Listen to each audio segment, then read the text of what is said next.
Everyone, how are you all. स्वागत है आप सभी का एक बार फिर से आपके अपने परिवार सुप्रभात क्लासेस में। देखिए दोस्तों, आज अपन एक ऐसा बिंदु लेकर के आए हैं जिसके बारे में बहुत ही गिने चुने लोगों को पता होता है और उस बिंदु का नाम है PIL, जिसकी full form public interest litigation है और उसको हिंदी में कहते हैं जनहित याचिका। इसको शॉर्ट में कहा जाता है, क्या कहा जाता है, योहिका, या आप कह सकते हो यही का। ठीक है ना दोस्तों। यदि अपन बात करें पब्लिक इंटरेस्ट लिटिगेशन की, और इस ब्रीफ लेक्चर में अपन इसकी फुल इंफॉर्मेशन जानने की कोशिश करेंगे और देखेंगे कि पब्लिक इंटरेस्ट लिटिगेशन यानी PIL को दायर किस प्रकार से किया जाता है, PIL है क्या, और PIL को दायर करते वक्त कहां पे इसको दायर किया जाता है, और क्या PIL को स्वतः ही संज्ञान में लिया जा सकता है। इसके अलावा अपन बात करेंगे कि PIL को दायर कौन कर सकता है और PIL दायर करते वक्त शुल्क कितना दिया जाता है। और इसके अलावा जो अन्य पर्सन मेरे सामने आए हैं उनकी भी मैं आप लोगों को सामने प्रस्तुत करना चाहूंगा। और देखिए दोस्तों, यदि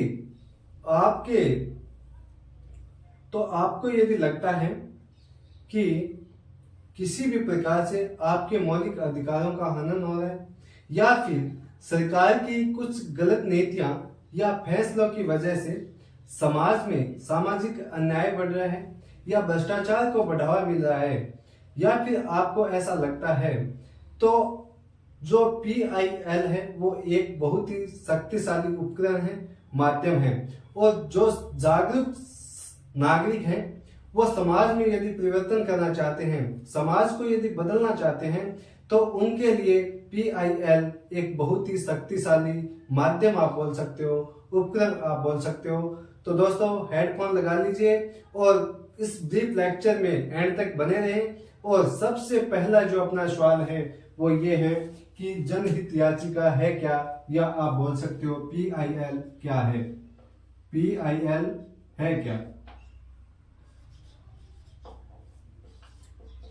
पहला सवाल आपका क्या है कि PIL है क्या। देखिए दोस्तों, अपने मौलिक अधिकार हैं और मौलिक अधिकारों को के बारे में अब हम लोगों को मालूम नहीं है, ठीक है ना।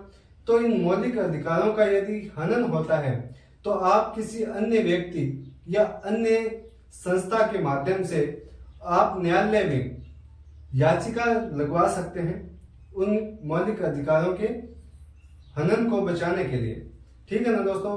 और उसको आप ये नहीं कि PIL लगाते वक्त आप स्वयं, यानी जो शोषण है जिस व्यक्ति का होता है वो स्वयं वहां पे उपस्थित हो, ऐसा कोई अनिवार्य नहीं है। PIL कोई अन्य व्यक्ति लगा सकता है, कोई अन्य संस्था भी लगा सकती है, और उसको एक्सेप्ट जब न्यायालय करता है तो उसको कहा जाता है लोक हितवाद। क्यों? क्योंकि उसमें लोक हित छिपा रहता है, इसलिए उसे कहा जाता है लोक हितवाद, PIL, जनहित याचिका, ठीक है ना दोस्तों। उसके बाद में अपन बात करें कि जो PIL है इसका शॉर्ट नाम क्या है। यदि इसकी फुल फॉर्म यदि आपसे पूछे PIL की फुल फॉर्म, तो आपको ध्यान में रखना चाहिए क्या है, पब्लिक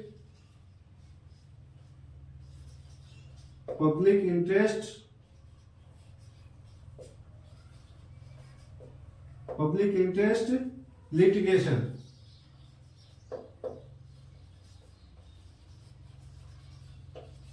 ठीक है ना दोस्तों। PIL की फुल फॉर्म क्या है, पब्लिक इंटरेस्ट लिटिगेशन, ठीक है ना। और इसको हिंदी में कहा जाता है जनहित याचिका।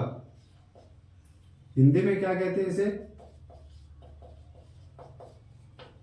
जनहित याचिका।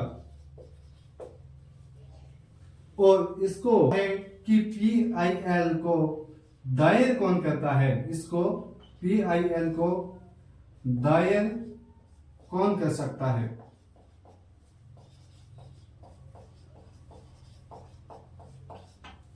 देखिए दोस्तों, PIL को दायर करने का प्रत्येक नागरिक के पास अधिकार है, लेकिन मालूम उसको ये होना चाहिए कि PIL दायर करते वक्त उसको ये मालूम होना चाहिए कि उसका कोई निजी स्वार्थ नहीं होना चाहिए। सामुदायिक यदि कोई कार्य है या सामुदायिक कोई मुद्दा है तो उसके बारे में आप PIL दायर कर सकते हो।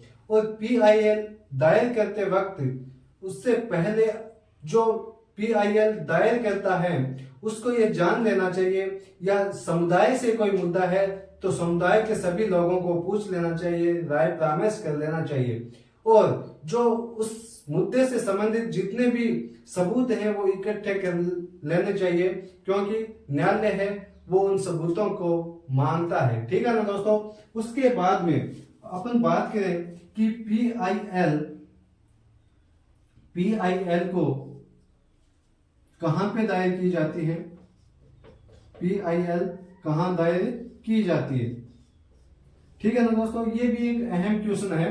तो देखिए दोस्तों, PIL न्यायालय यानी उच्चतम न्यायालय और उच्च न्यायालय दो ऐसे कोर्ट हैं जहां पर PIL को दायर किया जाता है। इससे अलावा आप कहीं पर भी PIL को आप दायर नहीं कर सकते हो। जी हाँ दोस्तों, आप बिल्कुल सही सुन पा रहे हो कि PIL को आप केवल दो जगह ही दायर कर सकते हो, वो है उच्चतम न्यायालय और उच्च न्यायालय। ठीक है ना दोस्तों।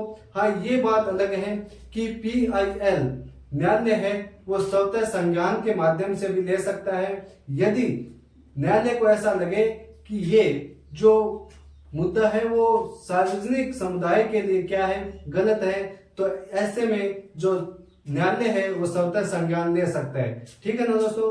उसके बाद में अगला जो सवाल है PIL के माध्यम से कि क्या PIL को खारिज किया जा सकता है, क्या PIL को खारिज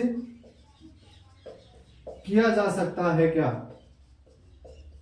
यस, देखिए दोस्तों, PIL को बिल्कुल खारिज किया जा सकता है, ये आपको मालूम होना चाहिए। खारिज क्यों किया जा सकता है, क्योंकि यदि न्यायालय को ऐसा मालूम हो, ऐसा प्रतीत हो कि ये जो मुद्दा है वो उचित नहीं है, तो PIL को न्यायालय खारिज कर सकता है, सिरे से खारिज न्यायालय उसको कर सकता है दोस्तों। ठीक है ना। उसके अलावा आप लोगों का सवाल होना चाहिए कि PIL के लाभ क्या है, इसके PIL दायर करने से क्या लाभ होते हैं। देखिए दोस्तों, लाभ की यदि अपन बात करें तो PIL दायर करने से आपके जितने भी मौलिक अधिकार हैं, यदि उनका हनन हो रहा है या कोई भी संस्था आपके अधिकारों के विरुद्ध, आपके विरुद्ध कोई कार्यवाही करती है, तो उसके विरुद्ध में आप PIL दायर कर सकते हो। जी हाँ दोस्तों, ये आपको मालूम होना चाहिए। एक महत्वपूर्ण बात यह है दोस्तों कि जो PIL है, ये जो शब्द आपको दिखाई दे रहा है वो संविधान में उल्लेखित नहीं है, संविधान में उल्लेखित नहीं है, ये आपको ध्यान में रखना है दोस्तों, संविधान में उल्लेखित नहीं है। ठीक है ना दोस्तों। लेकिन अब आपका सवाल क्या है कि सर, जब PIL जैसा शब्द संविधान में उल्लेखित ही नहीं है तो फिर ये PIL जैसा शब्द अपने संविधान में आया कैसे। देखिए दोस्तों, जब न्यायालय है, न्यायालय संवैधानिक व्याख्या करता है, तो उस संवैधानिक व्याख्या के समय PIL जैसा शब्द अस्तित्व में आया।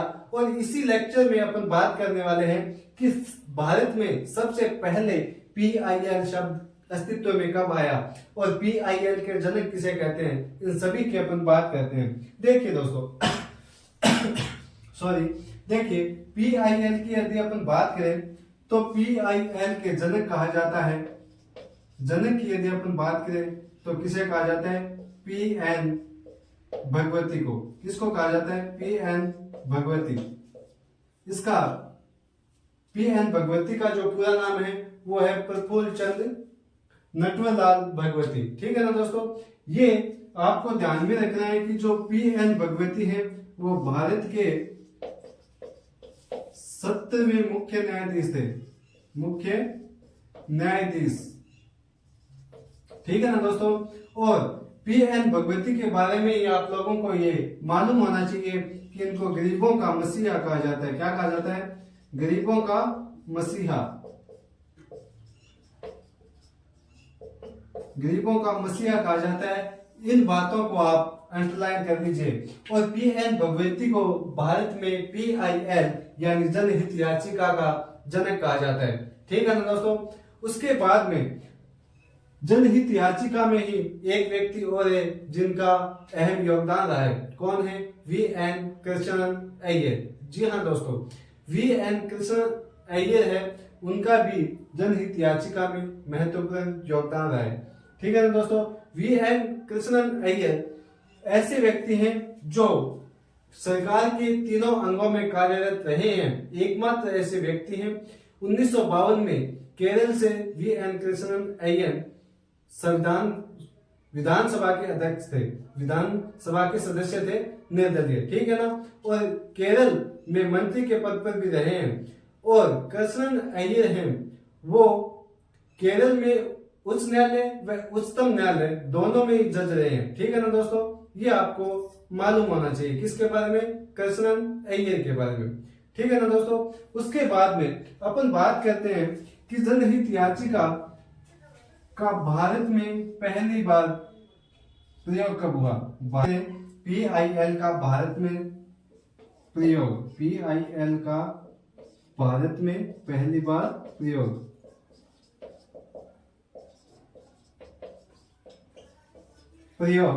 तो किसमें आया था दोस्तों? बेगम हुसैन आरा खातून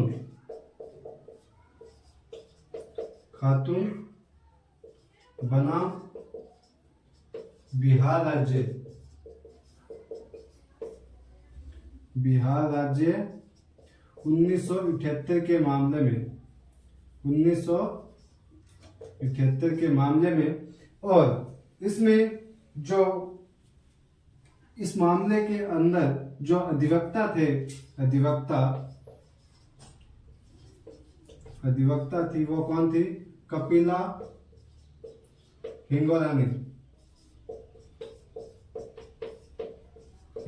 थी। ठीक है ना। इस मामले के अंदर जो अधिवक्ता थी वो कौन थी? कपिला हिंगोरानी। और कपिला हिंगोरानी को भारत में PIL की जननी कहा जाता है। क्या कहा जाता है? कपिला हिंगोरानी को भारत में PIL की जननी कहा जाता है। ठीक है ना दोस्तों। और SP गुप्ता बनाम भारत संघ, SP गुप्ता बनाम भारत संघ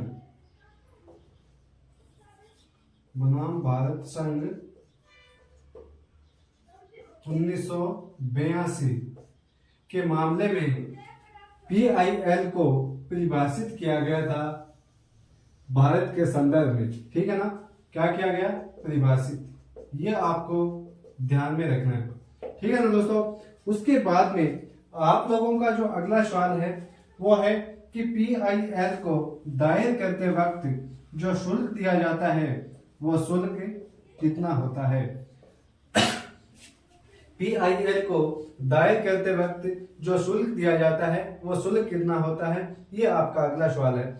तो देखिए दोस्तों, PIL में जो PIL दायर करते हैं उस वक्त यदि शुल्क की यदि अपन बात करें तो प्रत्येक प्रतिवादी का मतलब जिसके विरुद्ध में PIL दायर की जाती है, प्रत्येक प्रतिवादी के ऊपर 50 रुपए का शुल्क लगता है। हिसाब से प्रत्येक प्रतिवादी के हिसाब से 50 रुपए का शुल्क लगता है। ठीक है ना। ये आपको ध्यान में रखना है। तो दोस्तों ये थी अपने PIL से संबंधित पूरी जानकारी। और मैं उम्मीद करता हूं कि PIL से संबंधित जितने भी जानकारी थी, जितने भी क्वेश्चन थे वो मैंने ग्रहण किए हैं और उनका जवाब भी दिया है।